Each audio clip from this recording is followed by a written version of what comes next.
Ano? Magtatrabaho yan dito kasama namin? Madam naman!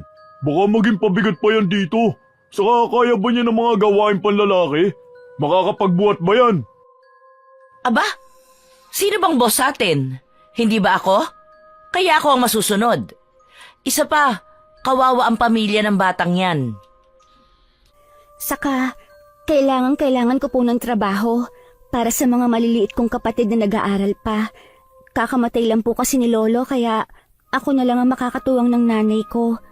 Nakiusap po ako kay Madam Salvi na kung pwede ay mag-apply ako sa kangkungan niya.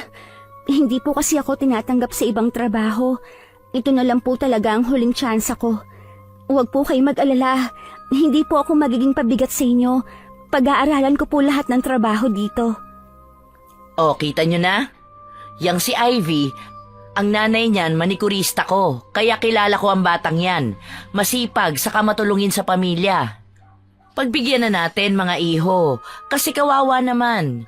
Baka kapag hindi siya nakapagtrabaho sa kangkungan, baka pulutin siya sa kangkungan. Walang maaasahan niyang batang yan sa nanay niya. Bahala kayo, madam. Basta ba hindi siya makakasagabal sa amin eh. Hoy, babae pa rin yang si Ivy ha. Hindi porkit panlalaki ang trabaho rito, hahayaan nyo na lang. Hanggat maaari, huwag ninyong pagbubuhatin ng sobrang bigat. Alalayan ninyo kung kinakailangan. Ay, si madam talaga. Nagdagdag pa ng... Nang ano? Hoy! Bumalik na kayo sa trabaho! Ikaw naman, Ivy, mag-bundle ka na lang muna ng mga kangkong sa plastic. Atras yan. Kailangan i-deliver sa palengke bago mag-alas 10. Sumunod ka sa mga kasama mo ha, lalo na kay Roderick. Siya ang pinakamatanda rito at pinagtitiwalaan ko sa pangangalaga ng kangkungan kapag wala ako. Sige po. O paano? Mauna na ako ha, may pupuntahan pa kami ng asawa ko. Tumalikod na ang ginang at naglakad palayo. Sinundan pa ito ng tingin ni Ivy dahil hindi ito mapakali. Parang hindi siya komportable na maiwan sa piling ni na Roderick at Jimboy. Naisip niyang hindi magiging maganda ang pakisama sa kanya ng dalawa. Iniwan lang siya ng ginang sa tabi ng mga kangkong na ilalagay niya sa plastic. Medyo malapit lang ang kinaroroonan ng mga lalaki, kaya naririnig niya ang pag-uusap nila tungkol sa kanya. Parang hindi man lang naiisip ng mga ito na naroon lang siya. Hindi ba yung nanay niya ay kirida kaya nilayasan ng asawa? Tapos yung lolo niya na sabungero. Ang bali-balita ay nagnakaw daw ng manok kaya siguro napatay. Marami ring galit dun kasi kahit si Kapitan kinakalaban eh. Tignan mo na pala, napag-initan ng kung sinong tarantado. Hoy! Hindi totoo ang sinasabi ninyo. Hindi magnanakaw ang lolo ko. Huwag nga kayo magbintang ng kung ano-ano. Hindi siya pinatay dahil magnanakaw siya o may galit ang mga tao sa kanya. Mabuting tao ang lolo ko. Hoy, anong ginagawa mo dito? Hindi ba nagbabandel ka doon? Pinag-uusapan ninyo ako eh. Kung ano-anong sinasabi ninyo tungkol sa pamilya ko. Kalalaking tao, mga tsismoso. Hindi naman mga gwapo. Hoy, anong sabi mo? Bang kapal ng mukha mo magsalita ng ganyan ah. Bago ka pa lang dito kaya matuto kang gumalang ah. Kakasabi lang kanina ni madam, hindi ba? Paano ko kayo igagalang? Eh ako nga, hindi nyo ginagalang. Hindi ba dapat mabait kayo sa mga babae? Aba sino ka ba ha? Anak ka lang naman ng isang kirida at magnanakaw eh. Tigil-tigilan ninyo ang pagsasabi ng kung ano-ano tungkol sa aking ina at lolo. Babae lang ako, pero hindi malambot ang puso ko. Lalaban ako kapag kinakailangan. Hoy, yung binabandel mo nagsipaglaglagan. Di ka marunong magbandel ng tama. Napatingin si Ivy sa mga kangkong na natapos niyang ibandel. Nanlumo siya nang makita ang mga ito na nagsisipaglaglagan sa lupa. Hindi kasi mahigpit ang pagkakatali niya sa plastik kaya madali itong nakalas. Agad siyang lumapit sa mga nahulog na kangkong at nataranta dahil sa dami ng kanyang sisimutin at ibabandel ulit ng panibago. Hoy, paano ba to? Patulong naman. Aba, yabang mo kanina, palpa ka naman pala pagdating sa trabaho. Sabi na kay madam kasi, dapat hindi na tinanggap ang babaeng yan. Panigurado magiging pabigat lang yan dito. Kaya nga tol eh. Huwag na natin siya tulungan. Hayaan natin siya para magsawa at siya na mismo ang umalis dito. Tama, magandang ideya ang naisip mo. Balik na tayo sa ginagawa natin. Hoy, kayo ang walang pakisama. Nahihirapan na yung tao dito. Hindi nyo man lang tinutulungan. Dapat nga, ginagabayan ninyo ako dito eh. Kasi bago pa lang ako sa trabaho at hindi pa sanay sa mga gawain. Abay, magsanay ka. Kanya-kanya tayo ng gawain dito. Kung hindi mo kayang gawin yung iyo, edi umalis ka. Nagpakawala ng malalim na buntong hininga si Ivy dahil sa pakikitungo ng dalawang lalaki. Kung hindi lang dahil sa sitwasyon ng pamilya niya, hindi siya magtatrabaho sa kangkungan na yun. Wala nang ibang tumanggap sa kanya sa trabaho dahil sa kahihiyang nangyari sa kanila. Simula pa nung una, wala talaga siyang maaasahan sa kanyang ina, kaya ang lolo niya ang nakatuwang niya sa lahat ng bagay. Ngunit isang araw, bigla na lang itong natagpuan na patay sa damuhan. Hindi nila alam kung sino ang salarin. Napaka-brutal ng nangyari sa lolo niya, pero pinilit niyang magpakatatag dahil mag-isa na lang siyang kumikilos para sa pamilya niya.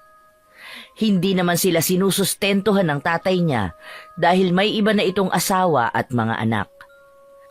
Mabuti na lang at nagbagandang loob si Madam Salvi dahil tinanggap siya sa kangkungan nito kahit para lang sa mga lalaki ang trabaho rito.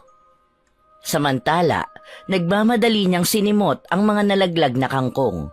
Habang abala siya sa kanyang ginagawa, napansin niya ang makalyong kamay na kumuha ng isa sa mga sinisimot niya.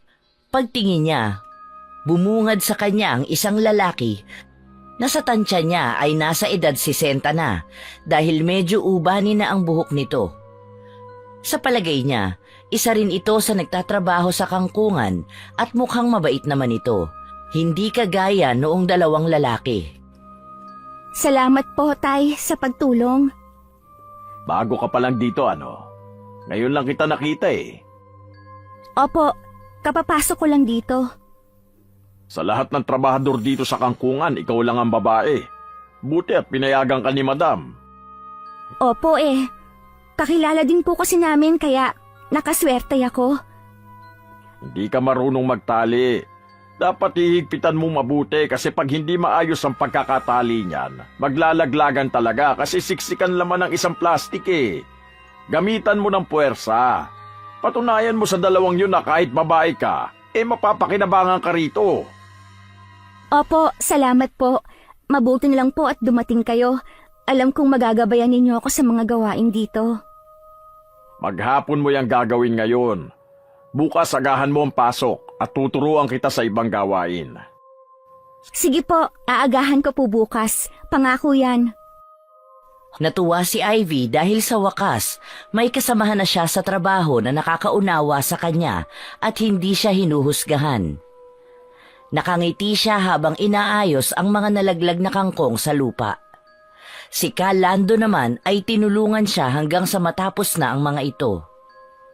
Kinabukasan, maagang pumasok ng trabaho si Ivy dahil sa bilin ni Ka Lando. Pagdating doon, nakita niya ang mga nagkukumpulang tao. Hindi lang mga trabahador ng kangkungan ang naroon, pati na rin ang mga residente. Pagkakita sa kanila, may kung anong bumara sa dibdib ni Ivy. Pamilyar kasi sa kanya ang ganoong sitwasyon. Nangyari na ito noong matagpo ang pinatay ang kanyang lolo. Kaya kapag ang mga tao ay nagkakatipon at hindi maganda ang aura ng mukha ng mga ito, paniguradong may hindi magandang nangyari. Hanggang sa narinig niya ang pagbusina ng isang ambulansya at kasunod naman ito ang patrol ng pulis. Mas lalong lumakas ang tibok ng kanyang puso dahil kapag ang mga sasakyang ito ay dumating, kumpirmadong may masamang nagaganap.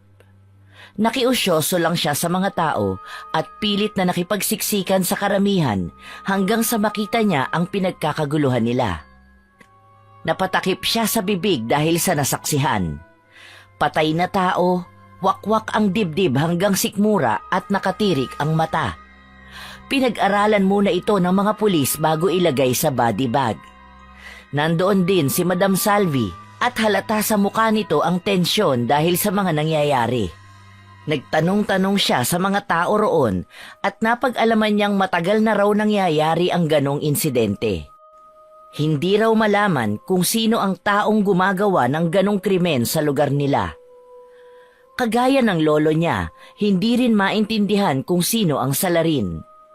Hindi niya lang alam na hindi lang pala sa lolo niya unang beses na nangyari yun. Masyado siyang nag-focus noon sa pagdadalamhati dito at pagdadala ng mabigat na pasanin ng pamilya niya. Napag-alaman din niya na ang mga bangkay na natagpuan ay isa sa mga trabahador sa kangkungan.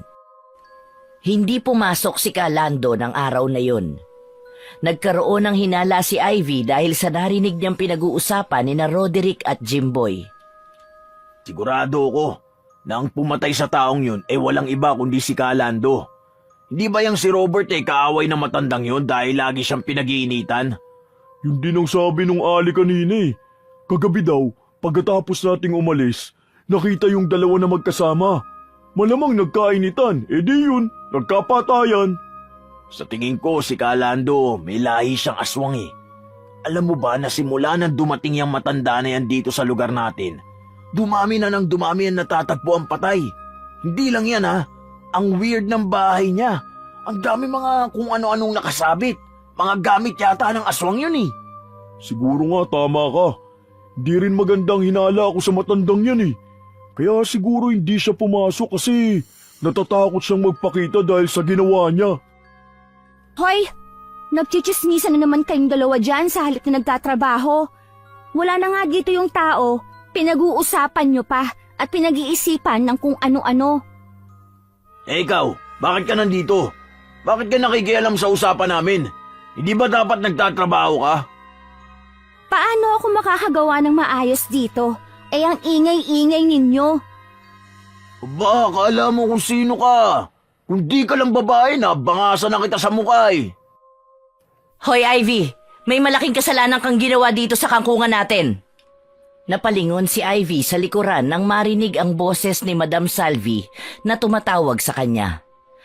Agad siyang humarap sa ginang habang nanginginig ang mga kamay. Naisip niyang makakatikim siya ng sermon mula rito. Ano po yon, madam? Nagreklamo yung may pwesto sa palengkeng pinagdalhan natin. Nalanta raw yung ibang kangkong dahil hindi mo siguro nilagyan ng butas. Tapos yung iba naman natuyo dahil hinayaan mong mainitan ng sikat ng araw. Sa sobrang galit ng may-ari ng gulayan, hindi na sila kukuha ng kangkong sa atin. Pasensya na po, madam. Tinanggap kita dito sa kangkungan ko dahil sa pagpupumilit mo at naaawa ako sa pamilya mo. Pero bakit hindi mo inaayos ang trabaho mo? Hindi na po mauulit, madam. Sorry po talaga. Mamayang gabi, maiiwang ka rito. Maglilinis ka ng buong paligid at dapat bukas walang makikitang kahit kaunting laglag ng dahon mula sa puno. Maliwanag! Sige po, madam. Tatanggapin ko po ang parusa ninyo. Sige na, dyan na kayo. High blood na nga ako dahil sa insidente ng pagpatay kanina. Dinagdagan mo pa, Ivy. Nakakairita! Pagkaalis ni Madam Salvi, nagtawanan sina Roderick at Jimboy dahil sa kapalpakan ni Ivy. Wala namang ibang nagawa ang dalaga kundi ang mapayuko at mahiya. Sinabi pa ng mga ito sa kanya na umalis na lang siya sa kangkungan dahil hindi talaga bagay sa kanya ang trabahong yun. Tahimik na napaiyak si Ivy. Naalala niya ang mga trabaho na pinasukan niya dati. Palagi siyang nasisisante dahil sa bawat trabaho na kanyang ginagawa, lagi na lang siyang may nagagawang isang palpak na bagay. Kinagabihan, naiwan nga siyang mag-isa sa kangkungan dahil kailangan niyang tanggapin ang parusa ni Madam Salvi. Nairita siya nang makita ang maraming nagtambak na basura na ikinalat ni na Roderick at Jimboy para lalo siyang pahirapan. Gayunpaman, sinimulan pa rin niya ang paglilinis at binilisan ng kilos para maaga siyang matapos. Sa sobrang dami ng kanyang nilinis, inabot siya ng 10:00 doon. Nang akmang tatalikod na siya, may narinig siyang yabag na papalapit sa kanya. Luminga siya sa paligid at nagbaka sakaling may parating na tao sa kinaroroonan niya, pero walang mahagip na kahit sino ang kanyang paningin. Kaya nagsimula na siyang kutuban ng hindi maganda at lumakas ang tibok ng kanyang puso. Maya-maya pa, nakita niya ang isang papalapit na anino sa kanyang kinatatayuan. Pinagmasdan niya itong mabuti at napansin niyang hindi ito anino ng tao, kundi ng isang aso. Isang malaking bulas na aso. Hanggang sa sumilay sa kanya ang isang nilalang na pula ang mga mata at may matatalim na pangil. Habang naglalakad ito, ang mga paa nito ay parang hindi sumasayad sa lupa dahil sa sobrang bilis ng hakbang. Sa bawat paglapit nito, maririnig ang isang malalim na paghinga. Ang mga daliri nito ay may mahahabang kuko at ang katawan ay napapalibutan ng itim na balahibo. Sa tanang buhay niya, noon lang siya nakakita ng ganoong klasing nilalang, kaya nabigla siya at agad na natumba mula sa pagkakatayo. Napapikit na lang siya nang makitang lumalapit na sa kanya ang aswang at akmang dadambahin na siya sa lupa. Nang mga oras na yon, iniisip niyang wala na siyang laban kaya napausal na lang siya ng panalangin. Pero bago pa man dumampi ang kamay ng aswang sa kanyang katawan, naramdaman niyang may humila sa kanya at itinakbo siya palayo. Nang tingnan niya ito, walang iba kundi si Kalando.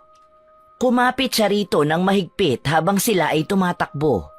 Ramdam nilang sinusundan sila ng aswang, kaya naman nang makakita sila ng malaking puno, agad silang tumigil doon para magtago.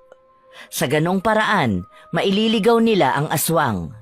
Nang matiyak nilang hindi na ito sumusunod sa kanila, saka palang nakahinga ng maluwag si Ivy. Napaiyak na siya dahil sa sobrang takot na naranasan. Iha, huwag kang umiyak. Marami sila. Baka marinig ka ng isa sa kanila. Sa tanang buhay ko, Kalando, ngayon lang ako nakaranas ng ganito. Anong klaseng nilalang po ba yun? Ang tawag sa kanila ay sigbin. Isang uri ng aswang na malaking bulas na aso. Kalando, maraming salamat po sa pagliligtas mo sa akin. Walang anuman, Iha. Sa gabi ay talagang pumupunta ako sa kangkungan para mag-usisa sa kanila at magligtas ng mga tao hanggat kaya ko. Manatili pa tayo dito ng kaunting minuto. Saka na tayo umalis kapag sigurado na tayong ligtas na. Opo. Mga ilang sandali pa, muli na naman silang nakarinig ng mga yabag. Sa sobrang pagkataranta at pagkabigla ni Ivy, naapakan niya ang isang tuyong sanga ng puno. Lumikha ito ng ingay na nagpaulinig sa paligid. Kinurot na lang ng dalaga ang kanyang sarili dahil sa hindi niya pag-iingat. Ilang sandali pa, naramdaman nila ang malalim na paghinga ng isang nilalang na tila ba napakalapit lang sa kinaroroonan nila. Tumayo na si Kalando at akmang inihanda ang sarili para sa posibleng pagsalakay ng aswang.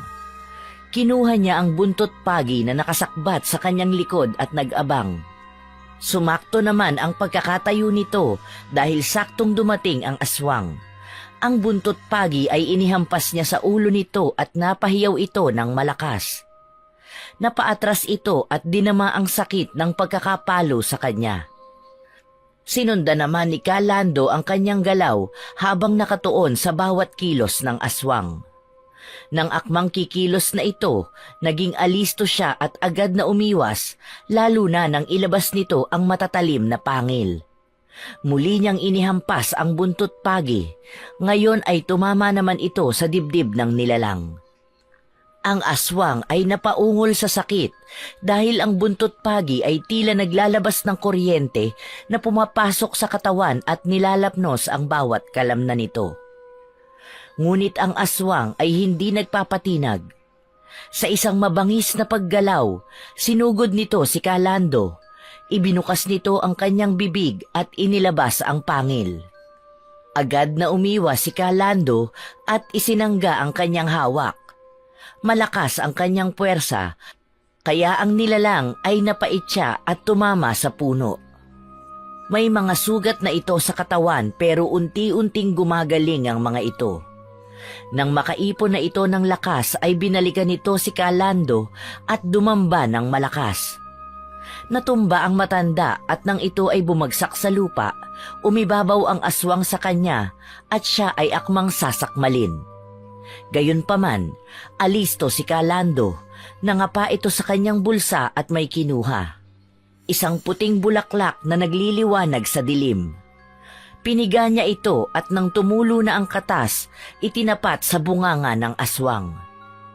Nang malunok ng nilalang ang katas ay agad itong umungol ng napakalakas. Umalis ito sa ibabaw ni Kalando at bigla na lang nangisay at pagkuway natunaw at naging abo. Hindi makapaniwala si Ivy sa mga nasaksihan. Pakiramdam niya ay parang nanonood siya ng pelikula. Nang wala na ang aswang ay saka siya lumapit kay Kalando na noon ay hingal na hingal dahil sa sobrang pagod.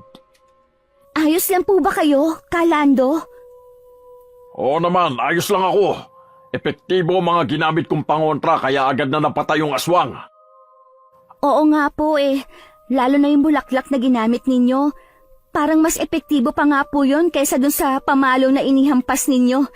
Ano pong tawag sa bulaklak na yon? Ang mahiwagang lili ang tawag doon. Inurasyonan ko ang bulaklak na yon at ipinanalangin ko sa mga anito kaya nakabuo ang katas nito ng isang laso na nakakapuksa sa mga aswang. Ang galing naman po. Ngayon ko lang nalaman na posible pala yung mga ganyang bagay. Dito kasi sa lugar natin, ang mga aswang ay hindi na kayang patayin ng asin at bawang dahil malakas sila at may kakayahang pagalingin ang kanilang sugat at platay sa katawan. Kaya ikaw mag-iingat ka palagi, ha? Ang isang dalaga na kagaya mo ay walang kalaban-laban sa kanila. Opo, mag-iingat po ako. Ang mabuti pa, iha, lumakad na tayo at ikaw ay ihahatid ko na sa bahay nyo. Delikado ang mag-isa sa daan. Sige po, maraming salamat po sa inyong pagmamalasakit. Nagsimula nang lumakad ang dalawa. Habang sila ay nasa daan, nakita nila ang isang bangkay na nakahandusay ang katawan sa lupa. Ang damit nito ay nagkapunit-punit at nagkalat sa paligid at ang muka nito ay namumutla at puno ng dugo. Kitang-kita ang malalaking sugat sa dibdib at tiyan at parang hinugot ang mga laman nito. Sa itsura ng lalaki, halatang pinatay ito ng aswang.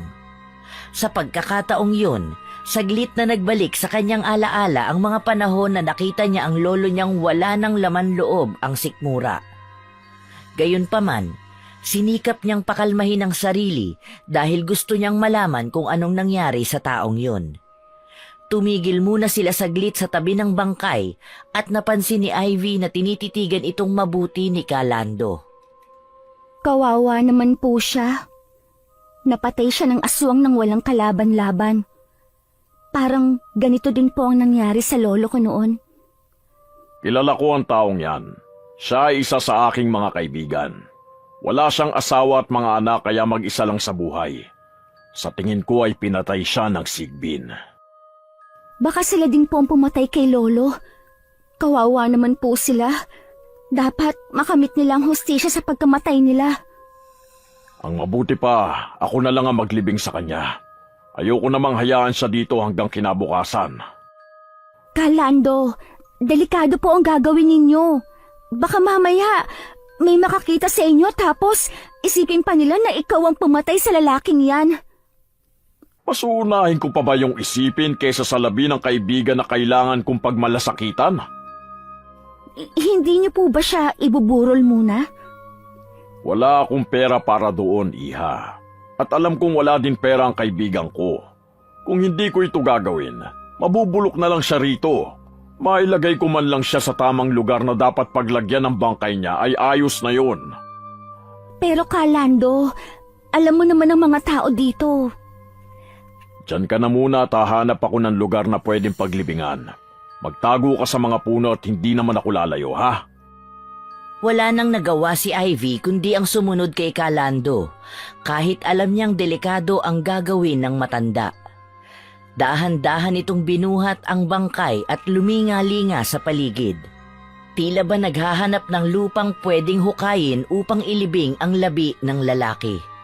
Si Ivy naman ay binantayan ng paligid, nag-aabang sa kanilang kinaroroonan dahil baka mamaya ay may taong dumating at mag-isip ng hindi maganda sa ginagawa ni Kalando.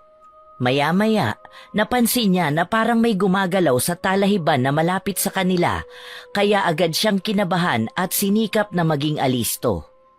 Ilang sandali pa ay bumalik na ang kanyang hinihintay. Napansin niya na puno ng dugo at putik ang katawan nito. Kalando, magpalit po agad kayo ng damit ha. Baka mamaya may makakita sa inyo. Oo, Iha, huwag ka mag-alala. Malapit na rin naman ang bahay ko. Kaunti na lang ang lalakarin. Magpapalit muna ako ng damit bago kita ihatid sa inyo. Maraming salamat po ngayong gabi, Kalando. Dahil po sa inyo, parang nabuhay ang lolo ko.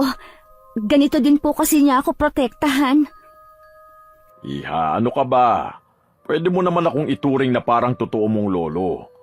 Pwede mo rin akong tawaging lolo dahil may edad na rin naman ako. Sige po, lolo. Yan, ikaw ang kauna-unahan kong apo. Napatawa din si Ivy dahil sa pagtawa ni Kalando. Nang gabing yun ay nakauwi siya ng ligtas dahil inihatid siya nito sa kanilang bahay. Labis ang pasasalamat niya rito dahil sa pagmamalasakit na ipinamalas nito sa kanya. Kinabukasan ay nalungkot siya dahil hindi ito pumasok sa trabaho.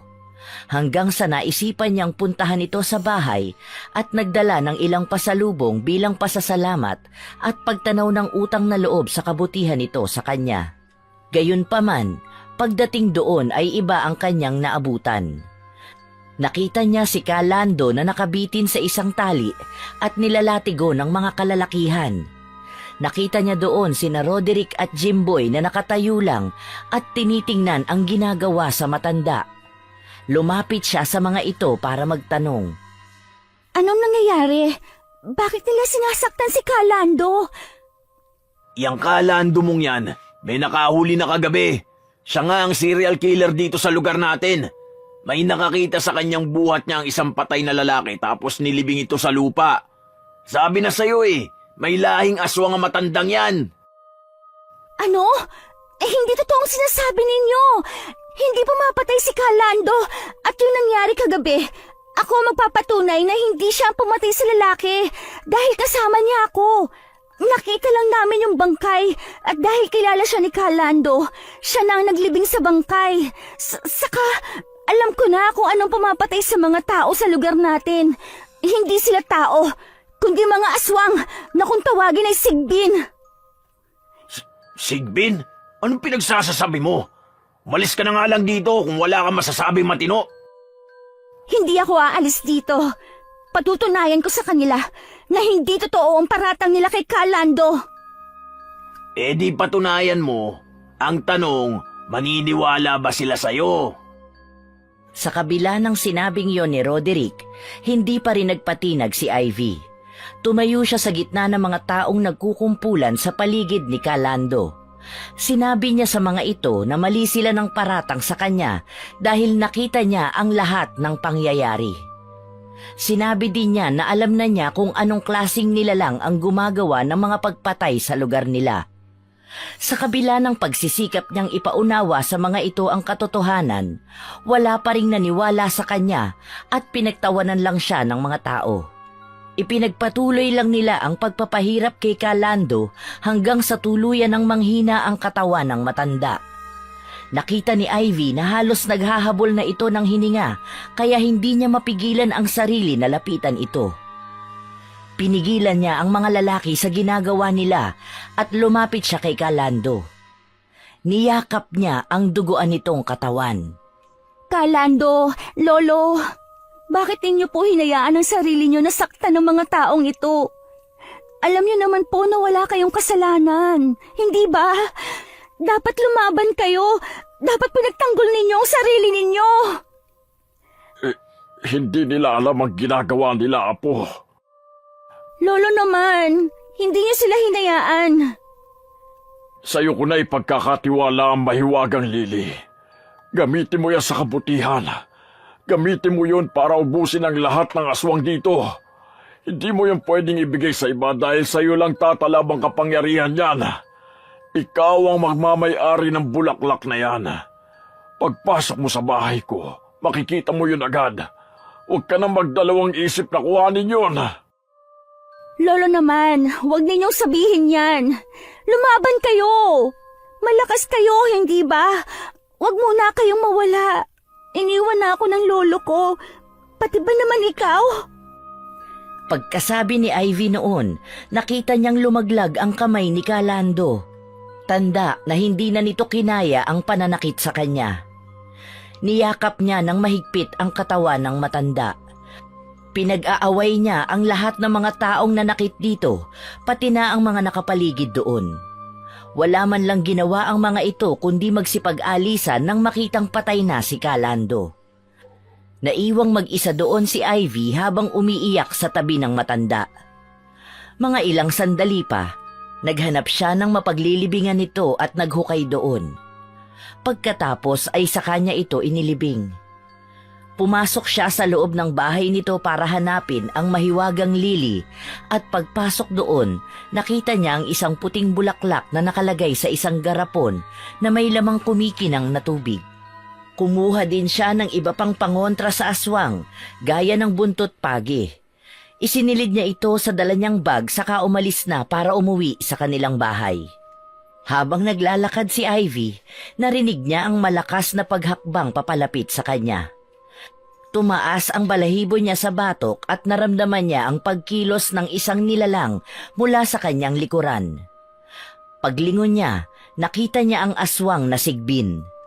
Ang mga mata nito ay nagniningning sa dilim at ang bunganga nito ay naglalaman ng matatalim na ngipin. Parang natuklaw ng ahas si Ivy sa kinatatayuan niya. Sa kabila ng panangga na dala niya, parang hindi niya kayang harapin ng mag-isa ang nilalang na yun. Hindi siya makapaniwala sa nakikita niya at hindi niya alam kung paano magsisimula, kung paano makikipaglaban dito. Biglang sumugod ang aswang. Mabilis na pumunta ito papunta kay Ivy at halos hindi niya ito mahagilap. Napaatras na lang siya at nagsimulang tumakbo. Gayunpaman, mas mabilis ang aswang kaysa sa kanya. Nahabol siya nito at parang lindol na niyanig nito ang lupa kaya agad siyang natumba. Pinilit pa rin niyang bumangon at nag-isip ng paraan kung paano makakalaban dito. Sa tingin kasi niya ay malakas ito at mabilis kumilos, kaya kailangan niyang maging alisto at tansyahin ang bawat galaw niya. Sa kabila noon, hindi niya alam kung paano ito gagawin dahil unang beses lang ito nangyari sa kanya. Sinimulan na ng Sigbin na manipulahin ang mga anino sa paligid at hindi makakita si Ivy dahil dumilim ang kanyang kinaroroonan dahil sa dami ng mga anino na nakapaligid. Siguro ay ginawa ito ng aswang para hindi na siya makatakas pa, kaya naman ang mga sandaling yon ay tanging ang malaking bulas lang na aso ang kanyang nakikita. Hindi nagpatinag si Ivy. Kinuha niya ang dala niyang buntot pagi at sinimulang hampasin ng aswang sa mga parte ng katawan nito na madali niyang mapapahina. Nagtamo ito ng mga latay, pero agad din niyong gumaling at nanumbalik ang lakas nito. Muli itong dumamba ng malakas at natumba si Ivy. Pumaibabaw ito sa kanya at saka inilabas ang matatalim na ngipin. Umaalulong ng napakalakas kaya halos mabingi na ang dalaga. Tinusok ng matalas nitong kuko ang kanyang leeg at napahiyaw siya sa sobrang sakit. Pilit niyang iwinawalsik ang katawan ng aswang pero hindi makaya ng kanyang lakas para alisin ang katawan nitong nakadagan sa kanya. Hanggang sa naalala niya ang mahiwagang lili. Bagamat nahihirapan siyang gumalaw, pilit niya itong kinuha sa kanyang bag. Nang mailabas niya ito, pilit niyang piniga ang bulaklak. Nang kumatas ito, pilit niyang inilapit sa bunganga ng aswang. Mas alisto ang kalaban kaysa sa kanya, kaya naman agad itong nakailag. Nagpumilit pa rin si Ivy hanggang sa napapunas ang katas ng bulaklak sa sikmura ng aswang nang hindi niya sinasadya. Napansin niya na lumikha ito ng malaking sugat at napahiyaw ang aswang dahil sa sobrang hapdi. Umalis ito sa pagkakadagan sa kanya at unti-unting kumalat ang sugat sa buong katawan. Ilang sandali pa, natunaw ang aswang at naging abo. Nawala na rin ang mga anino na bumabalot sa paligid. Nakahinga ng maluwag si Ivy dahil sa wakas ay napatay niya ito. Gayunpaman, dinadamdam niya ang sakit ng sugat sa kanyang leeg, kaya hinawakan niya ito ng kamay niyang may katas pa ng mahiwagang lili. Nagulat siya dahil nawala ang hapdi na kanyang nararamdaman at parang nawala rin ang dugo nito. Noon niya natuklasan ang mga kapangyarihan ng bulaklak na yon. Hindi lang pala ito sa bunganga ng aswang ipinapatak. Pwede rin pala yung gamitin sa ibang parte ng katawan nito. Bukod pa roon, nakakagaling din ito ng sugat. Masyadong malakas at alisto ang aswang, kaya ang kailangan niyang gawin ay pag-aralan ang bawat kilos nito upang malaman kung paano ito patutumbahin. Bagamat hingal na hingal at pagod na pagod sa pakikipaglaban, tumayo na si Ivy. Simula sa gabing yun, handa na siyang gawin ang bagong misyon. Pagdating sa bahay, nag-ensayo si Ivy. Inisip niya kung paano gumalaw ang aswang at pinag-aralan kung paano tatamaan ang katawan nito upang hindi na ito makapanlaban. Una, nilagyan niya ng katas ng mahiwagang lili ang buntot pagi, pero napansin niyang napakabilis pala nitong matuyo. Hanggang sa matuklasan niya na kapag pinalo niya ng buntot pagi ang aswang, manghihina ito pansamantala. Ito ang pinaka-perpektong paraan para ipahid sa katawan nito ang katas ng bulaklak. Ilang linggo ang lumipas. Nagkaroon na naman ng insidente ng pagpatay. Hindi lang isa kundi 5 ang natagpo ang patay. Ang bangkay ng mga ito ay nagkalat sa kanilang lugar, sa daan man o sa damuhan. Nang mga panahong yun, naguguluhan na ang mga tao dahil patay na si Calando na pinagbibintangan nilang serial killer pero patuloy pa rin ang kaso ng pagpatay. Gusto sana niyang magsalita pero hindi niya alam kung sino ang paniniwalaan. Habang nagtatrabaho sa kangkungan, tuliro ang kanyang isip dahil iniisip niya kung bakit napakarami yata ng mga ito at hindi nauubos. Nagulat siya nang bigla na lang siyang batukan ng isang lalaki.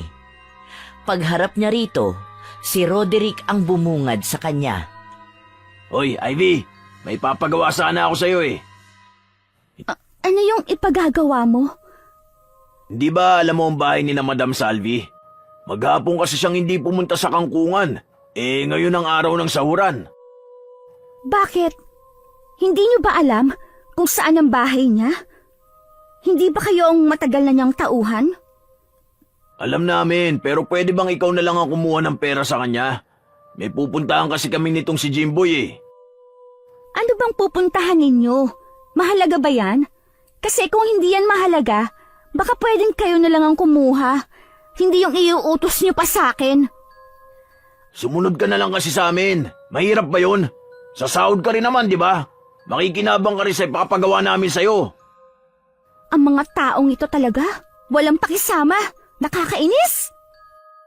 Bagamat labag sa loob, napilitan si Ivy na puntahan ang bahay ni Madam Salvi. Mabuti na lang at natandaan niya ang daan papunta rito dahil minsan na siyang naisama ng kanyang ina rito noong bata pa siya.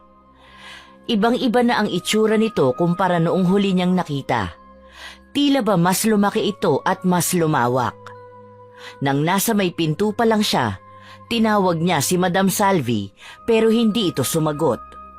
Iginala-gala niya ang paningin sa paligid hanggang sa makita niya sa may tabi ng malaking bahay nito ang isang kakaibang lagusan.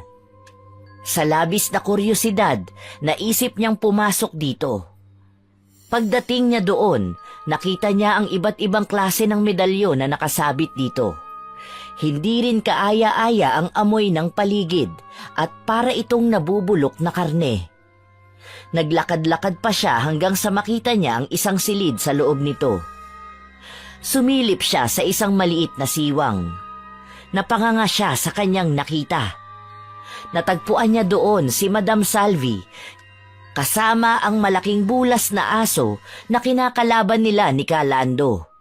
Sa tingin niya ay pinapakain niya ang mga ito dahil meron doong isang malaking palanggana na puno ng mga karne at dugo. Napaatras siya dahil hindi siya makapaniwala sa nasaksihan. Sa hindi inaasahang pagkakataon, natabig niya ang lata kaya nakalikha siya ng ingay. Alam niyang narinig ito ni Madam Salvi dahil naramdaman niya ang mga kaluskos ng paa palapit sa kanya. Nagmadali siyang umalis sa lugar na yon, pero bago pa man siya makalabas, may humila sa kanyang buhok.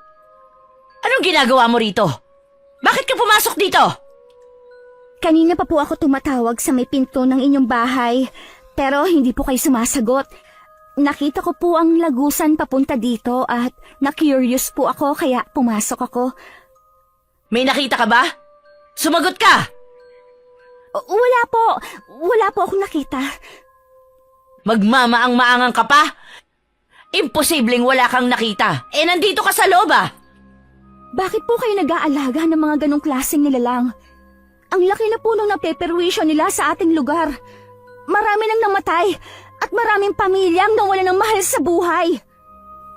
Wala ka nang pakialam doon. Bakit? Sino ka ba para magsalita sa akin ng ganyan? Pero Madam Salvi, hindi po ganyan ang tingin ko sa inyo.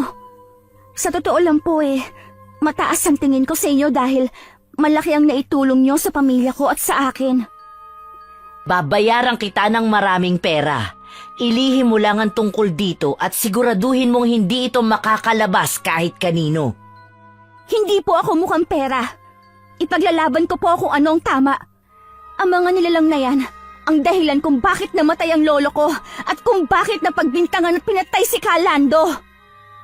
Aba, matigas kang bata ka ha? Kung hindi mo gagawin ang gusto ko, isusunod na kita sa kanila. Pagkasabi ni Madam Salvi noon, kinuha nito ang isang tali at iginapos ang kamay ni Ivy. Dinala siya nito sa isang silid na puno ng dugo at maraming kutsilyo at malalaking itak. Sa tingin niya, dito kinakatay ang mga karneng kinakain ng mga sigbin. Itinulak siya ng ginang sa sahig at sa isang iglap ay biglang nagbago ang anyo nito.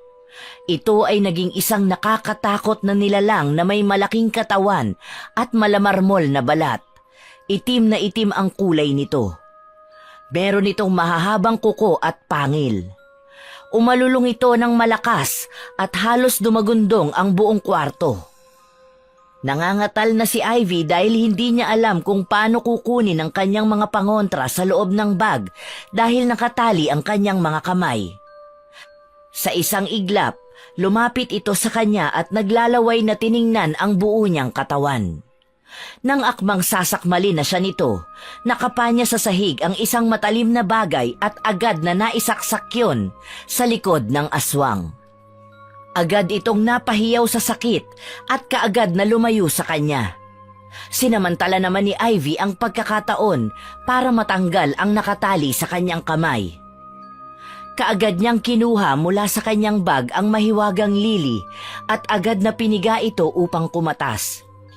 Lumapit siya kay Madam Salvi at ipinahid yon sa katawan nito. Lalo itong nanghina dahil sa katas ng bulaklak. Sa pagkakataong yon, nagmadaling umalis si Ivy. Bago siya makalabas, napadaan siya sa silid ng mga sigbin. Iniisip niya na lupigin na ang mga ito ng oras na yon. Pero nang makita niya kung gaano karami ang bilang ng mga ito, hindi na niya itinuloy. Lumabas na siya sa lugar na yon at dumaan sa lagusang dinaanan niya kanina. Dahil sa katas ng mahiwagang lili, kampante na siyang wala na si Madam Salvi na isa rin palang aswang. Pero kailangan niyang paghandaan kung paano lulupigin ang mga sigbin dahil napakarami ng mga ito. Sa kanyang paglalakad, nakasalubong niya sina Roderick at Jimboy. Anong ginagawa niyo dito? Sinundan ka namin dito kasi napakatagal mong dumating. Kanina pa namin hinihintay yung sahod Ano bang ginawa mo doon ha? Wala naman. Nagkwentuhan lang kami ni Madam Salvi. Nasaan na yung sahod? Ibigay mo na sa akin. Wala. Hindi ko pa nakuha eh. Wala ka talagang silbi kahit kailan. Palpa ka na nga sa trabaho. Hindi ka pa maasahan sa mga ganitong bagay. Kami na nga lang ang kukuha. Total, nandito na rin lang naman kami. Huwag kayong pupunta sa bahay ni Madam Salvi. Pakiusap. Ano? Bakit naman ayaw mo kaming papuntahin doon? Di mo na nga kinuha yung sahod, pipigilan mo pa kami. Anong dahilan? Siguro na ibulsa mo na lahat ng sahod natin, oh. Hindi naman sa ganon. May kakaiba kasi sa bahay ni Madam Salvi. At baka hindi niyo sila kayang labanan. Saka si Madam Salvi, hindi siya tao. Siya ay isang aswang. Ha? Anong sinasabi mo dyan? Dinadamay mo pa si Madam Salvi sa mga kabobohan mo. Totoo ang sinasabi ko. Maniwala kayo sa akin. Tara na nga, Jimboy. Hayaan na natin ang babaeng yan. Kapag nakuha na natin ang sahod, wag na lang natin ibigay yung sa kanya. Akmang tatalikod na sina Roderick at Jimboy nang makarinig si Ivy ng mga yabag at malalalim na paghinga sa kanyang kinaroroonan. Sa pagkakataong yun, naramdaman niyang palapit na sa kanila ang aswang. Agad niyang pinigilan ang dalawang lalaki dahil alam niyang hindi kaya ng mga itong labanan ang nilalang. Teka muna, huwag muna kayo umalis. Makiramdam kayo na mabuti sa paligid. Parating na sila. Anong sila? Sinong parating? Kung ano-anong mga sinasabi mo dyan? Sa ayaw mo man at sa gusto, gagawin namin ang gusto namin. Huwag mo kaming pigilan. May mga yabag na papalapit sa atin at nakasisiguro ako na hindi ninyo magugustuhan ang inyong makikita at wala kayong magiging laban sa kanila. Oo nga, pre. Pakinggan mo na mabuti. Parang may mga malalakas na yabag sa malalim na paghinga ako naririnig. Napansin din ni Roderick ang mga yabag na palapit sa kanila, pero hindi ito nagpahalata na naririnig din ang mga yabag at paghinga ng nilalang.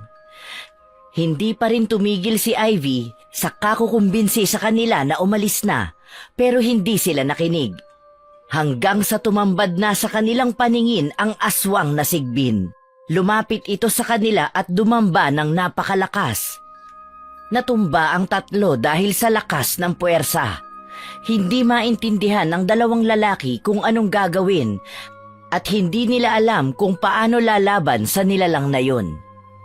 Gayunpaman, nanatiling alisto si Ivy at inihanda ang sarili para lumaban sa aswang. Mabilis na tumayo si Ivy at sumugod. Agad niyang inilabas ang kanyang buntot pagi mula sa kanyang sinturon. Sa isang iglap, iwinasiwas niya ito ng malakas at paulit-ulit niyang inihampas sa ulo, dibdib, likod at tadyang ng aswang. Sunod-sunod na latay ang ibinibigay ni Ivy. Ang bawat paghampas ay nag-iiwan ng pulang marka sa balat nito. Napaungol ang aswang sa sakit. Ang mga mata nito ay nanlalaki sa gulat. Hindi naman makapaniwala sina Roderick at Jimboy sa galing ni Ivy sa pakikipaglaban. Pinanonood lang nila ito habang sila ay nakaupo. Nang makita ni Ivy na nagiging mahina na ang aswang, agad niyang kinuha mula sa kanyang bag ang mahiwagang lili. Dahan-dahan niyang nilapitan ng aswang. Ang mga mata niya ay nakatuon sa bunganga nito. Sa isang mabilis na galaw, ipinatak niya ang katas ng lili sa bunganga ng aswang. Napahiyaw ang aswang sa sakit. Ang katawan nito ay nagsimulang malapnos. Sa loob ng ilang segundo, ang aswang ay naglaho na parang usok. Nakatayo lang si Ivy. Ang mga kamay niya ay nanginginig pa rin sa lakas ng laban. Tumingin siya sa dalawang lalaki na nakatitig lang sa kanya at lumapit sa mga ito. Gulat na gulat pa rin ang dalawa sa kanya. Huh? Paano mo nagawa yun, Ivy? Dapat ko pa bang sabihin yon? Magpasalamat na lang kayong dalawa dahil nakaligtas kayo. Yung nilalang na yun, ibig sabihin, yun ang pumapatay ng mga tao sa lugar natin? Hindi lang isa, kundi madami sila. At oo, sila ang pumapatay ng mga tao dito. Ibig Hindi sabihin... totoong paratang ninyo kay Kalando. Hindi siya ang pumapatay ng mga tao dito. Ngayon, alam nyo nang nagkamali kayo. Ang mabuti pa, umalis na tayo dito at baka mamaya magsipagdatingan pang maraming aswang. Nagsimula nang lumakad si Ivy, pero sina Roderick at Jimboy ay naiwang nakatulala. Tila ba gulat na gulat ang mga ito sa kanilang natuklasan. Masaya naman si Ivy dahil nalaman din ng mga ito ang totoo tungkol sa nangyayari sa kanilang lugar. Kinabukasan, may mga natagpuan pa ring patay na tao. Ang ibang residente sa kanilang lugar ay nagsisipaghanda ng umalis. Tinanong ni Ivy ang isang lalaki doon kung bakit nagsisialis ang mga tao. Sinabi nito na kagabi pala ay naglipa na ang mga sigbin sa kanilang lugar at inatake ang mga nakatira roon. Labis na natakot ang mga tao kaya napagdesisyonan na lang nila na umalis. Ang iba naman ay nanatili na roon dahil ayaw nilang iwanan ang kanilang hanap buhay at mga pananim. Ang kapitan ng kanilang lugar ay nakiusap sa mga tao doon na wag munang ilalabas sa ibang bayan ang nangyayari at hindi na rin muna pwedeng magpapasok sa kanila ng dayo. Sinabi din nito na magbibigay ito ng pabuya sa mga taong makakatuklas ng pangontra laban sa aswang. Naisip niya na baka nakawala ang mga sigbin sa pinagkukulungan ni Madam Salvi dahil nawala na ang ginang na nagbabantay sa kanila. Pumunta pa rin siya sa kangkungan dahil kahit wala na si Madam Salvi, ito pa rin ang kanilang ikinabubuhay. May asawa naman ito na pwedeng pumalit sa kanya pero nagtataka siya dahil parang walang bumabanggit tungkol sa pagkawala ng ginang at hindi rin ito nababalita. Pagdating naman niya sa kangkungan, napansin niya ang pagbabago kina Roderick at Jimboy. Parang hindi pa rin makapaniwala ang mga ito sa nangyari, kaya naman hindi siya iniimikan ng mga ito at tinitingnan lang ang kanyang bawat pagkilos. Naninibago siya sa ganun, kaya naisipan niyang makipag-usap sa dalawang lalaki. Pero bago pa man niya maibuka ang kanyang bibig para makipag-usap sa mga ito, naunahan na siya ni Roderick magsalita. Ivy, may papakisuyo sana ako sa'yo. Pakidala naman tong sako dun sa tambakan oh. Magaan lang naman to eh. Sige na naman. Dami lang namin ginagawa. Aba, himala! Ang bait mong mag-utos ngayon, ha? Nagmamadali na kami dito. Sundin mo na lang yung inuutos ko. Saglit lang, ha? Saglit lang! May trabaho din ako dito. Minamadali ko din to. Uy, Ivy. Anong tawag dun sa ginamit mong pangontra sa aswang kagabi? Bakit mo tinatanong? Wala naman. Ang angas lang kasi. Hindi ba asin at bawang ang pangontra sa mga aswang? Bakit bulaklak yung ginamit mo? Sabi kasi ni Kalando, hindi na raw tumatalab sa kanila mga ganun lang dahil masyadong malakas sa mga sigbin. Ano bang klaseng bulaklak yun? Mahiwagang lili ang tawag doon. Akin na nga yan. Hindi tayo matatapos sa trabaho kung magkipagkwentuhan ka lang sa akin. Kinuha ni Ivy ang hawak na gamit ni Roderick para dalhin sa tambakan. Napansin din niya na parang nag-iba ang aura ng mukha nito nang sabihin niya kung anong tawag doon sa bulaklak. Gayunpaman, ipinagkibit balikat na lang niya ito. Kinagabihan, kalmado lang naglalakad si Ivy sa gitna ng madilim na daan dahil handa naman siya sa parating na aswang kung sakali. Habang naglalakad, unti-unting lumapit ang tunog ng mga yapak sa likuran niya. Alam niyang parating na ang sigbin at hindi na siya nagulat. Sa halip, nagmadali siyang naghanap sa kanyang bag. Mabilis niyang inilabas ang kanyang mga gamit at sinimulang hanapin ang buntot pagi. Ngunit nang abutin niya ang loob ng bag, tila may kulang. Kinapakapa niya ang mga sulok nito ngunit wala siyang makita. Nag-alala siya sa kanyang sitwasyon dahil alam niyang napakahalaga ng mga bagay na ito sa kanyang seguridad. Sunod niyang hinanap ang mahiwagang lili pero hindi niya rin ito mahanap. Naramdaman na niya ang pagdapo ng malamig na hangin sa kanyang balat. Ang paglapit ng sigbin ay nagdulot sa kanya ng takot ngunit hindi siya nagpatinag. Nagsimula siyang maghanap muli, ngunit hindi pa rin niya nakita ang kanyang mga hinahanap. Hanggang sa lumapit na sa kanya ang aswang at dumamba ng malakas. Sinikap niya maging balanse at umisip ng paraan kung paano ito malalabanan, hanggang sa nilabas na nito ang pangil at handa na siyang sakmalin. Kinuha na lang niya ang tuyong sanga sa lupa saka inihampas dito. Pagkatapos ay kumaripas na siya ng takbo. Mabuti na lang at nakalayo na siya sa aswang at hindi na siya nasundan. Umuwi siyang tuliro, hindi niya maisip kung ano ang kanyang gagawin dahil nawala ang kanyang mga pangontra. Sinuyod na niya ang buong kabahayan dahil baka naiwanan lang niya ito sa kung saan, pero hindi na niya ito masumpungan. Kinabukasan, maaga siyang pumunta sa kangkungan para maghanap, pero mga 1 oras na siyang naghahanap, ngunit hindi pa rin niya ito makita. Nagulat na lang siya nang maramdaman niyang may naglalakad sa tabihan niya. Oh, Ivy, anong hinahanap mo? Kanina po kung ano-anong kinakalikot mo dyan ah. Oh, Jimboy, ikaw pala. Nawawala yung gamit ko. Yung pangontra sa aswang, yung nakita ninyo nung nakaraang gabi sa aking pakikipaglaban sa aswang. Ah, yung bulaklak saka yung parang latigo ba yun? Baka naman naiwan mo lang sa bahay. Kapag wala dito yun, paniguradong nasa inyo lang yun o kaya naman baka nalaglag sa daan. Oh, teka, bakit mag-isa ka lang? Nasaan si Roderick? Ah, si Roderick. Nakakalungkot ang nangyari sa kanya. Namatay yung nanay niya eh. Nabiktima ng aswang.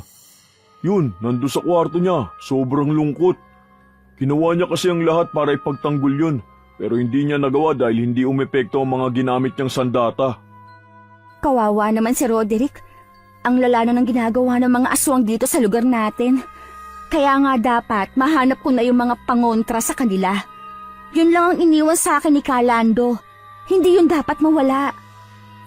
Sa pagkakataong yun ay huminga na lang ng malalim si Ivy. Naaawa siya kay Roderick at sa mga biktima kaya hindi siya mapakali na hindi niya makikita ang buntot pagi at ang mahiwagang bulaklak na lili. Kinahapunan ay umuwi siyang laglag ang balikat. Nagulat na lang siya nang makasalubong niya si Roderick.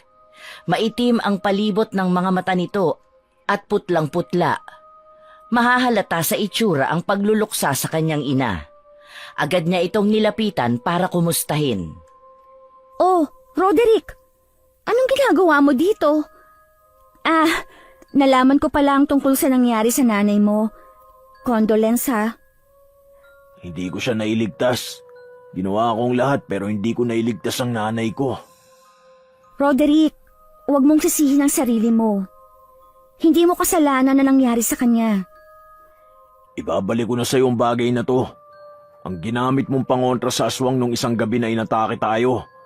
Hindi tumatalab sa akin eh. Wala rin kwenta kung ganun. Ikaw ang nagnakaw ng mahiwagang lili at buntot pagi?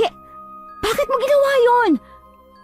Dahil sa kagustuhan kong magligtas sa mga tao para makuha ang premyo ni Kapitan. At saka gusto kong protektahan ang pamilya ko. Roderick, hindi talaga gagana sa'yo ang buntot pagi dahil sa akin lang yan ipinagkatiwala ni Kalando. Hindi ito gagana kung ninakaw lang yun ng ibang tao. Kaya nga nagkamali ako. Patawarin mo rin sana ako dahil ninakaw ko ang isa sa mahalagang bagay para sa'yo. Wala na tayong magagawa doon. Mabuti na lang at naisipan mong ibalik. Ito na lang ang tanging pag-asa para maligtas natin ang mga tao sa lugar natin at malupig din ang mga aswang. Aba, himala! Nagkita rin tayong muli, Ivy. Nang marinig ni Ivy ang isang pamilyar na boses, ay kaagad siyang napalingon. Laking gulat niya nang makita si Madam Salvi. Ang buong akala niya kasi ay patay na ito, pero ngayon ay nasa harapan nila ni Roderick, buhay na buhay at malakas pa. Buhay pa kayo, Madam Salvi? Anong akala mo sa akin? Mapapatay din ako ng mga pangontra na nilikha lang ni Kalando para sa mga sigbin? Anong sinasabi niya? Ito ba yung nabanggit mo noon na isa siyang aswang? Oo, ganun na nga. Si Madam Salvi ay isang malakas na uri ng aswang at mas malakas pa ito kesa sa mga sigbin. Mukhang nagkasundo na kayo ni Roderick ah. Gumagawa ba kayo ng alyansa para talunin ang aming kampon? Madam, talagang hindi ka naaawa sa mga tao dito sa lugar natin? Hindi niyo pa ba ititigil ang ginagawa ninyo? Bakit niyo hinahayaang makawala ng lungga mga sigbin at makapanakit ng mga tao? Dahil yon ang likas naming mga aswang. Uubusin namin ang mga tao sa lugar na ito dahil kami na ang maghahari rito. May karapatan din kami kagaya ninyong mga tao. Gusto naming mamuhay ng malaya at hindi nagtatago. Pwede niyo naman yung gawin ng hindi nananakit ng mga tao, hindi ba? Wala akong pakialam sa inyong mga tao. Pare-parehas lang naman tayong masasama. Kung ganon, uunahin na kitang tapusin para matapos na ang kasamaan ninyo. Agad na hinugot ni Ivy mula sa kanyang bag ang buntot pagi. Si Madam Salvi naman ay naging alisto sa kanyang galaw. Dahil dumidilim na ng mga sandaling yun, oras na rin para sa kanyang pagpapalit ng anyo. Unti-unting lumaki ang katawan ng ginang.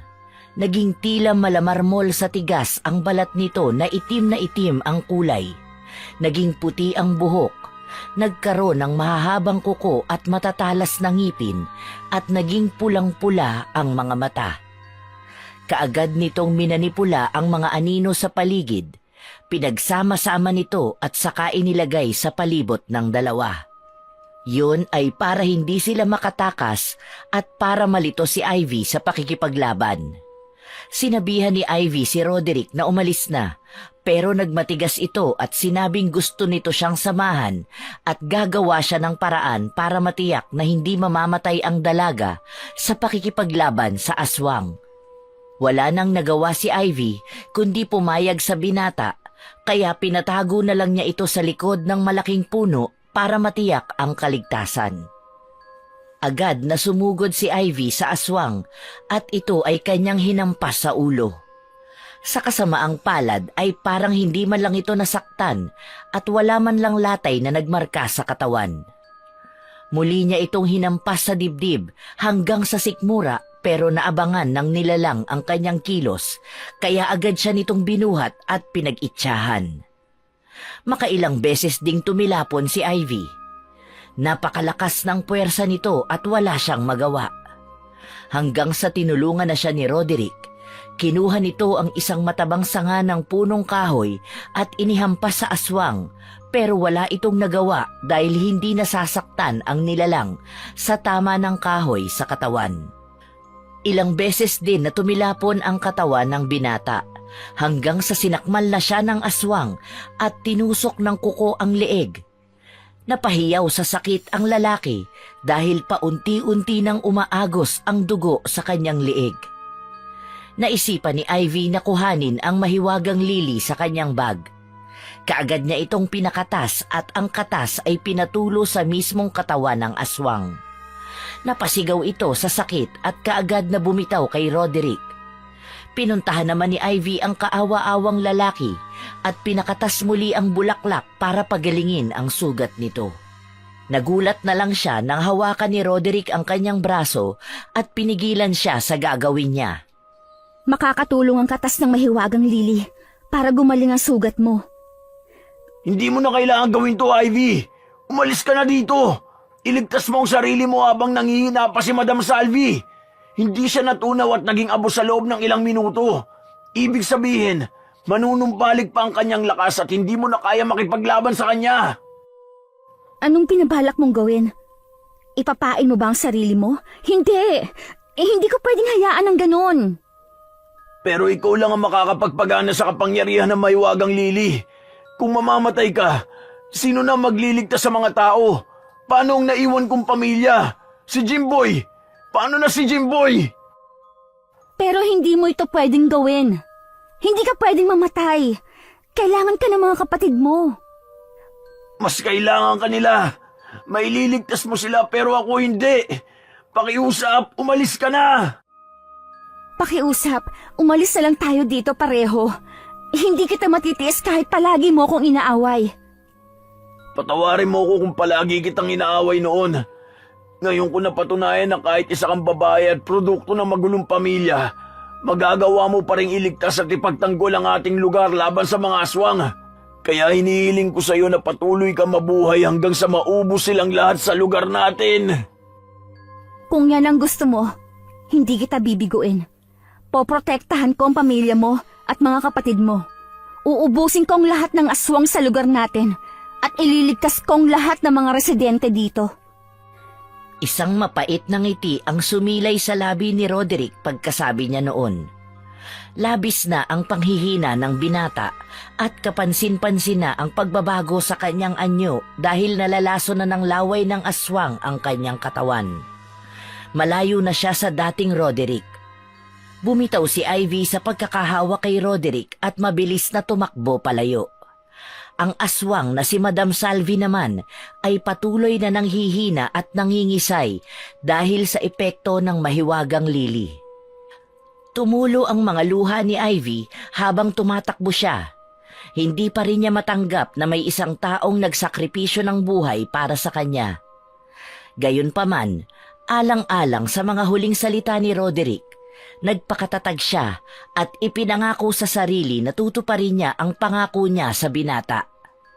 Kinabukasan, natagpuan ng mga tao ang bangkay ni Roderick sa lugar na pinag-iwanan ni Ivy. Hindi pa rin pinapapasok ang mga pulis doon kaya't nagkukumpulan ng mga tao sa paligid. Napakalala ng nangyari sa katawan ni Roderick. Gulagulanit ang kanyang damit, nakaluwa ang mga mata, wakwak ang lalamunan hanggang sikmura at putol ang dalawang paa. Sa gitna ng mga nagkukumpulang tao ay naroon si Jimboy. Napakalungkot ng itsura at hindi makapaniwala sa nangyari sa kanyang kaibigan. Nang makita ito ni Ivy, kaagad siyang lumapit upang palakasin ang loob nito. Alam niyang nagdadalamhati si Jimboy sa pagkawala ng isang taong mahalaga sa buhay niya. Tinapik ni Ivy ang balikat ng binata nang makalapit siya rito. Bakit sa dami ng tao si Roderick pa? Kamamatay lang ng nanay niya tapos sumunod naman siya agad. Parang kapatid na ang turing ko sa kanya eh.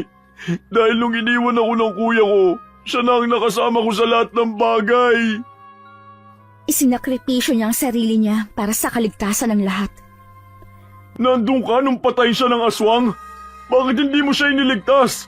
Hindi ba marunong ka makipaglaban at meron ka mga pangontra laban sa mga lintik na nilalang na yun? Gustuhin ko man na iligtas siya kagabi. Pero ipinain niya ang sarili niya para lang mabuhay ako. Para mas marami ang mailigtas ko dahil ang mahiwagang lili ay hindi gumagana sa ibang kamay. Ako lang makakapagpalabas ng kapangyarihan nito. Kung ganun ay huwag mo kaming bibiguin. Ubusin mo lahat ng aswang sa lugar natin. Napapagod na ako sa ganitong sitwasyon. Napapadalas na kasing may natatagpo ang patay eh. Parang hindi ko kakayanin ng mag-isa lang ako. Mas maganda siguro kung madami tayo na magtutulong-tulong. Paano natin gagawin yun? Sa'yo nga lang gumagana ang kapangyarihan ng mahiwagang lili. Di pag-aralan natin. Umisip tayo ng paraan. Malay mo, gumana. Napakarami kasi ng mga sigbin at mukhang hindi ko kakayanin na ubusin silang lahat. Sigurado ka ba nagagana ang naiisip mo? Sisiguraduhin ko. Kung ganun, sige. Papayagan kita. Sasama na ako sa'yo. Natuwa si Ivy dahil sa wakas ay napapayag niya si Jimboy na sumama sa kanya. Nagkasundo silang dalawa na pumunta sa bahay ni Calando upang busisiin ang iba pang pangontra nito at pag-aralan kung paano nagkaroon ng bisa ang mahiwagang lili. Naghintay si Ivy ng halos 1 oras pero hindi pa rin dumarating si Jimboy. Naisipan niyang pumunta na lang sa bahay ng binata. Noong una ay hindi niya alam kung saan ito nakatira pero nahanap niya rin ito sa pamamagitan ng pagtatanong-tanong. Pagdating doon, bumungad sa kanya ang isang magandang hardin kaya naaliw siya sa pagmamasid dito. Sakto namang lumabas si Jimboy at mukhang bagong gising ito nang makita niya si Ivy. Pasensya ka na, Ivy. Nalasing kasi ko. Niyaya ako ni Tio na uminom ng tuba kagabi. Ang ganda ng hardin ninyo. Mahilig pala sa pagtatanim ng mga halaman at bulaklak ang pamilya mo. Anong pamilya? Wala akong kasama sa bahay. Ako lang ang nagtanim ng mga yan. Aba, marunong ka pala sa mga ganitong bagay. Teka nga, may tanim ka palang lili. Kakulay at kauri siya nung ginagamit kong pangontra sa aswang. Yan kasi ang pinakapaborito kong bulaklak. Natutuwa talaga ako. Teka nga, kunin ko muna ito saglit. Itatabi ko sa mahiwagang lili. Magkaparehas talaga sila. Ay, para yun lang eh. Para ka naman bata. Sa labis na pagkaaliw ni Ivy sa tanim na lili ni Jimboy, kinuha niya ito at itinabi sa mahiwagang lili. Maingat niyang pinagmasdan at pinagkumpara ang dalawa. Hindi niya akalain na ang makapangyarihang bulaklak na nakapapatay ng aswang ay kapareho lang pala ng mga ordinaryong bulaklak. Sa sobrang tuwa, hindi pa siya nakontento.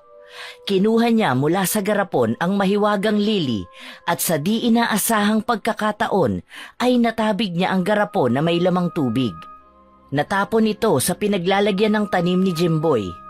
Agad niyang itinayo ang garapon at napansin niya na nagkaroon ng pagbabago sa bulaklak na natapunan ng tubig. Parang nabuhay ito at nagkaroon ng katas.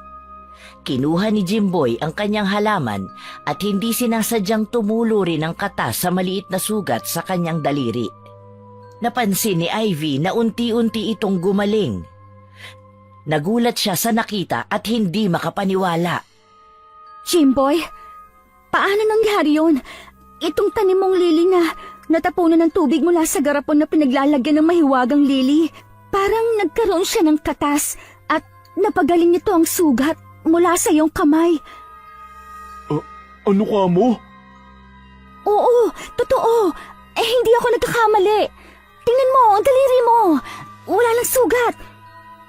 Ibig sabihin, kailangan lang palang mapatakan ng tubig mula sa mahiwagang lili ang iba pang bulaklak na kagaya nito. Pero paano natin yung magagawa sa mas marami pang bulaklak? Nauubos naman ang tubig niyan.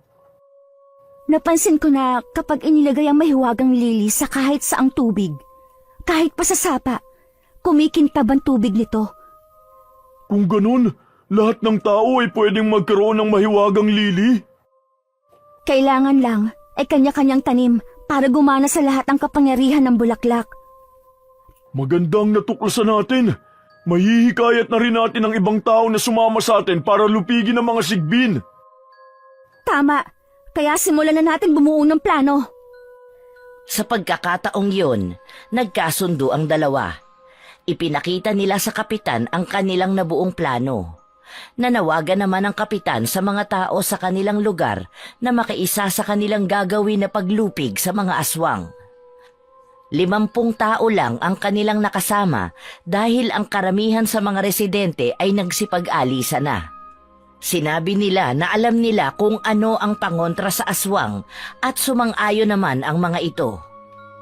Kinumbinsi nila ang bawat isa na magtanim ng lili. Pagkatapos, inilagay ni Ivy ang mahiwagang lili sa sapa at nang ito ay kumintab, inanyayahan niya ang mga tao na kumuha ng tubig dito para gawing pandilig. Ang iba naman ay doon na mismo nagpatubo sa sapa dahil natuklasan din ni Ivy na gumagana pala ang bisa sa kahit anong uri ng lili, mapalupa o mapatubig. Natuwa ang mga tao dahil natuklasan nila na epektibo nga ang kapangyarihan ng bulaklak at nakapagpapagaling din ito ng sugat. Samantala, humanap naman sina Jimboy at Lily ng maraming buntot pagi at nakabili sila ng marami nito sa isang magaling na albularyo sa kabilang bayan. Nabayaran nila ito sa pamamagitan ng pangongolekta ng pera mula sa 50 katao na makakasama nila sa pakikipaglaban sa aswang. Nang mabili nila ito, tinuruan nila ang mga tao kung paano ito gamitin at ipinaliwanag din ni Ivy kung paano nila kailangang bantayan ang galaw at kilos ng aswang para alam nila kung paano makipaglaban dito. Mabuti na lang at nakikinig ang mga tao sa dalaga. Pagsapit ng gabi, nagbigay din sila ng babala sa mga tao na wag munang lalabas ng bahay upang wala ng sino man ang mabiktima ng sigbin. Dahil dito, wala nang natagpo ang patay sa kanilang lugar. Nananatili pa rin naman na sarado ang daan papunta sa kanila, kaya siguradong walang makakadayo doon.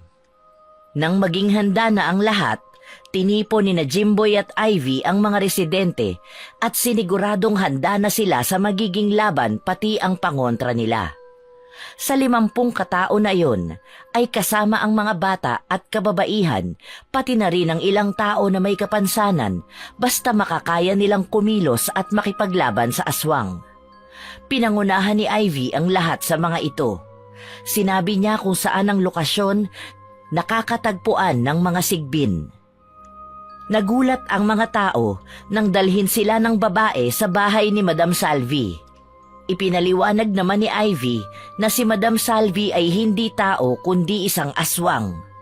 Pinagplanuhan din nila na sunugin ang katawan nito sa dahon ng kamangyan dahil yon ang turo ng albularyo sa kanila. Pagdating doon ay agad na bumungad si Madam Salvi. Nagkunwari pa ito na walang alam sa nangyayari. Anong ginagawa ninyo rito? Bakit po kayo nagkakatipon sa bahay ko? Huwag ka nang magmaang-maangan, Madam Salvi. Ikaw ang nag-aalaga ng mga sigbin na kumitil ng napakaraming tao sa lugar natin. Ngayong araw na to, ang wakas ninyo. Ano? Hindi ko maintindihan ang iyong sinasabi. Naku, nababaliw na ang babaeng ito. Hindi kayo dapat na nakinig sa kanya. Ano pang hinihintay ninyo? Hulihin niyo na siya at patayin! Nasisiraan ka na ba ng bait? Bakit mo ako ipapapatay? Ano bang masamang ginawa ko para gawin ninyo sa akin ito? Dahil isa kang aswang at dapat nang wakasan ang buhay mo para hindi ka na makapaghasik ng lagim dito sa lugar natin. Ano bang hinihintay ninyo? Hulihin niyo na siya! Lumapit ang 2 lalaki kay Madam Salvi at pinagtulungan nilang igapos ito. Sa pagkakataong yun, nagpalit na ito ng anyo kaya naging mas malakas ito at naiwalsik ang tali sa kanyang katawan. Alisto naman ang ibang tao doon at napagtulungan pa rin nilang igapos ang aswang na ginang. Ang iba naman ay nagsimula ng kumilos. Winasak nila ang pinto papunta sa lagusan kung saan naroon ang mga sigbin. Nagsilabasan ang mga ito at umalulong ng napakalakas. Pinagtulungan ng mga tao na lupigin ang mga sigbin. Matapos nilang latiguhin ang mga ito ng buntot pagi, pinapatakan nila sa bunganga ng katas ng mahiwagang lili. Sina Ivy at Jimboy naman ay nasa tabi ni Madam Salvi. Pinupuno nila ang katawan nito ng katas ng bulaklak para mapanghina ito at hindi makaalis sa pagkakagapos. Hanggang sa malapnos na ang balat nito at nahirapan ng kumilos. Nang mapatay na ang lahat ng aswang, isinunod naman nila ang plano kay Madam Salvi. Kinuha nila ang dahon ng kamangyan at ipinalibot sa nangingisay na katawan ng aswang. Pagkatapos, sinindihan nila ito. Unti-unting nasunog ang katawan nito hanggang sa maging abo. Hindi pa sila nakontento. Sinilaban nila ang lugar na yon at walang maiiwan kahit kaunting bakas ng aswang. Pinanood nila ang pagkasunog ng bahay ni Madam Salvi. Naluluha si Ivy habang tinitingnan nito.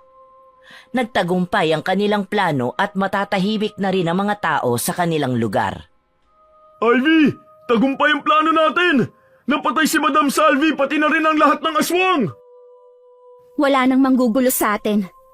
Nakamit na rin ni Lolo, Calando, Roderick at iba pang namatay ang hustisya. Pwede na tayo magsimula ulit. Tama. Malaya na tayong gumala tuwing gabi dahil wala nang mananakit sa atin. Maraming salamat, Ivy. Utang na loob namin sa iyo ang lahat ng ito. Nagkamali kami ni Roderick sa panghuhusga sa iyo. Yung inakala naming mahina, siya pa pala ang pinakamalakas. Hindi ko magagawa ang lahat ng ito kung hindi dahil kay Calando. Siya ang nagpalakas ng loob ko. Isang ngiti ang sumilay sa labi ni Ivy matapos niyang sabihin yun. Nagwakas na ang lahi ng mga aswang. Bumalik na rin ang mga nagsipag-alisang residente at binuksan na nila muli ang kanilang lugar para sa mga gustong dumayo. Ang lahat ng yon ay nangyari dahil sa kanilang pagtutulungan at dahil na rin sa mahiwagang lili na iniwan ni Calando. Ang pangyayaring yon ay isang patunay na hindi dapat hinuhusgahan kaagad ang isang tao sa kanilang kahinaan dahil minsan ang taong pinakamahina ay siya pala ang pinakamalakas. Katulad ni Kalando, pinagbintangan na mamamatay pero siya pala ang magliligtas sa mga tao gamit ang pangontra na kanyang inimbento. At si Ivy, na pinag-isipan ni na Roderick at Jimboy na mahina, pero siya pala ang mangunguna sa paglupig sa mga aswang.